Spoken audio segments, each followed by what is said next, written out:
রবি থেকে পঞ্চক মানে 5 বারের যে দিনটা সেটা হচ্ছে গুরুবার। যার জীবনে গুরুদেব নেই তার জীবনে চতুর্থী নেই। মানে রবি থেকে 4 দিন কি হয়? রবি, সোম, মঙ্গল, বুধ। যার গুরু নেই তার বুধ নেই, মানে বুদ্ধি নেই। প্রেম সে বলো রাধে রাধে।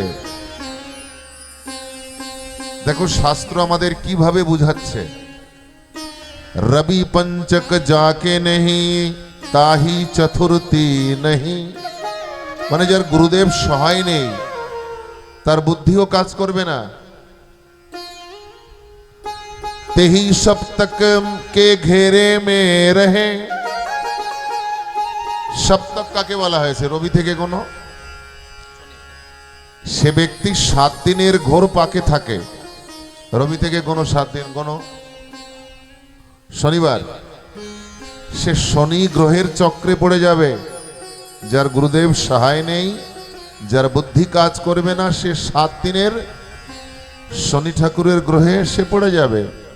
আর শনি ঠাকুরের গ্রহে যদি সে পড়ে যায় দৃষ্টিতে, কবহু তৃতীয়া নেহি।